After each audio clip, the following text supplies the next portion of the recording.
பாடும் நல்ல எண்ணங்கள் மாலைகள் போடும் இன்னல் வந்த நேரம் உந்தன் புன்னகையாடுதல் கூறும் பாவன வேண்டிடும் போது எதிர் வருகின்ற செல்வம் நீயே நாளும் கொண்ட பெண்மைக்கெல்லாம் தலைவியாகிய தாயே ஒரு தலைவியாகிய தாயே.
தெரியாமல் அநீதியை இழைத்ததன் காரணமாக கோபமுற்று தன் கற்பின் வலிமையால் மதுரை மாநகரை கண்ணகி எரித்ததாக சிலப்பதிகாரம் கூறுகிறது.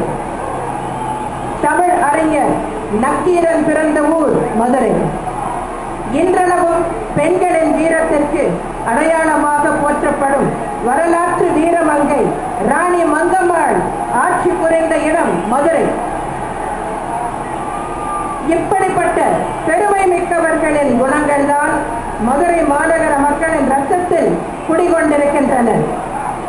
உங்கள் மூதாதையர்களின் குணநலன்களை கொண்டுள்ள நீங்கள் அனைவரும் அநீதி, நேர்மையின்மை, கெடுதல், ஒழுக்கமின்மை, சுயநலம் ஆகியவற்றை எப்பொழுதும் எதிர்ப்பீர்கள் என்று நான் நிச்சயமாக நம்புகிறேன்.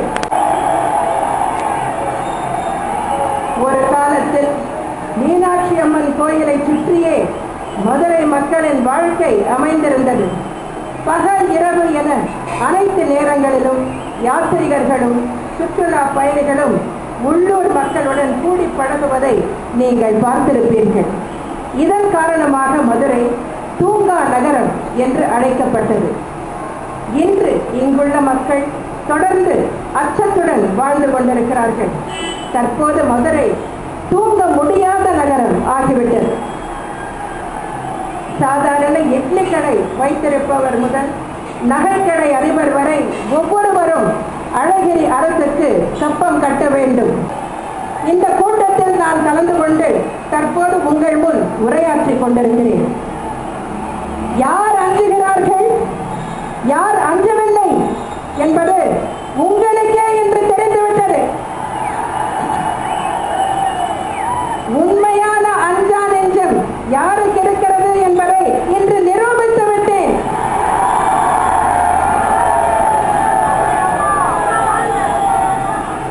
ஆட்சியில் இருந்தாலும் இல்லாவிட்டாலும் நாங்கள் என்றைக்குமே அஞ்சாத சிங்கங்கள். அழகிரியோ அஞ்சும் கோழை. ஒருவருக்கு ஒரு முறைதான் மரணம் ஏற்படும். அந்த மரணம் எனது அருமை மக்களாகிய உங்கள் முன் ஏற்பட்டால் அது எனக்கு மகிழ்ச்சியே என்பதை இந்த தருணத்தில் தெரிவித்துக் கொள்கிறேன். இந்த நேரத்தில் ஒன்றை உங்களுக்கு சுட்டிக்காட்ட விரும்புகிறேன்.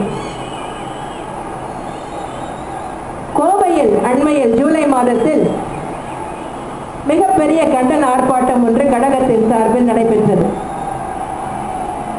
அதில் நான் தலைமையேற்றேன். அந்த கூட்டத்தை கண்டு எனக்கே வியப்பாக இருந்தது. இதனால் கருணாநிதி ஆத்திரம் அடைந்தார். அந்த கூட்டத்திற்கே மக்களை வரவிடாமல் எத்தனையோ தடைகளை ஏற்படுத்தினார்கள்.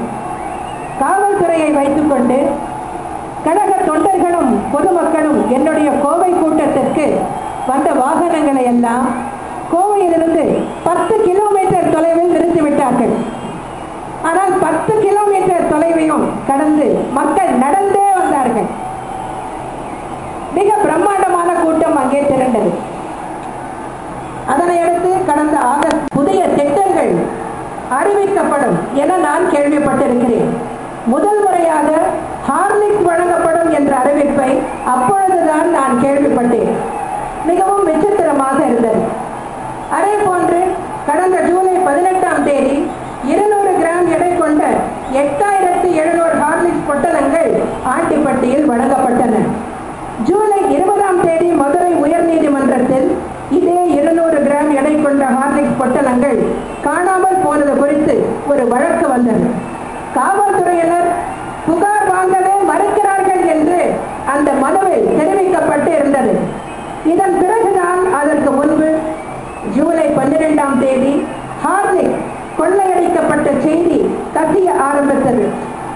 இந்த வழிப்பறி கொள்ளையில் அழகிரியை சார்ந்த கும்பலின் கைவரிசை இருந்ததால் தான் இந்த வழக்கை பதிவு செய்ய உள்ளூர் காவல்துறை மறுத்துவிட்டது என்று பலரும் சொல்கிறார்கள். எனது அருமை சகோதர சகோதரிகளே, இதில் உள்ள ஒற்றுமைகளை நீங்கள் கவனிக்க வேண்டும். லாரியில் உள்ள ஹார்லிக்ஸ் காணாமல் போனது கடந்த ஜூலை 12ஆம் தேதி. ஆண்டிப்பட்டியில் ஹார்லிக்ஸ் வழங்கப்பட்டது ஜூலை 18ஆம் தேதி. ஆண்டிப்பட்டியில் உள்ள மக்கள் தொகை 2,50,000. ஏன் அங்குள்ள அனைவருக்கும் ஹார்லிக்ஸ் கொடுக்கவில்லை? ஏன் 8700 ஹார்லிக்ஸ் பொட்டலங்கள் மட்டும் வழங்கப்பட்டன? ஏனென்றால் கொள்ளையடிக்கப்பட்டது அவ்வளவுதான். கொடுத்தது போக மிச்சம் மீதி இருந்ததை அழகிரியின் அடியாட்கள் தங்களை வலுப்படுத்திக் கொள்வதற்காக எடுத்துக்கொண்டு விட்டனர். இதுதான் நடந்த உண்மை. ஆனால் அழகிரியோ தான் ஹார்லிக்ஸ் வாங்கியதற்கு பில்கள் இருப்பதாக கூறியிருக்கிறார். ஹார்லிக்ஸை எங்கு வாங்கியிருக்கிறார் தெரியுமா? பாலாவேலு காட்டன் கம்பெனியிலிருந்து வாங்கியிருக்கிறார். அதாவது பருத்தியை விற்கும் கம்பெனியிலிருந்து இவர் ஹார்லிக்ஸ் வாங்கினாராம். எப்படி இருக்கிறது கதை? விசாரணை நடத்தினால் முழு உண்மையும் வெளிவரும். இந்த வழக்கு திண்டுக்கல் காவல்துறை கண்காணிப்பாளருக்கு மாற்றப்பட வேண்டும் என்று உயர்நீதிமன்றம் உத்தரவிட்டிருக்கிறது. ஆனால் வழக்கு இன்னமும் மாறியதாக தெரியவில்லை. இதிலிருந்தே அழகிரி வைத்திருக்கும் பில்கள் எப்படிப்பட்டவை என்பது உங்களுக்கே புரிந்திருக்கும். இது ஒரு புறம் இருக்க, அதில் ஈரமில்லை, அவர் எப்போதும் நாள் பிடிப்பார். எங்கள் காலம் வரும், என் கடமை வரும், இந்த கூட்டத்தின் ஆட்டத்தை ஒழிப்பேன் என்ற புரட்சி தலைவர் எம்ஜிஆரின் பாடலை இந்த நேரத்தில் சுட்டிக்காட்ட விரும்புகிறேன். சகோதர சகோதரிகளே, இப்பொழுதுதான் எனக்கு ஒரு தகவல் கிடைத்தது. மதுரையில் மாலை 4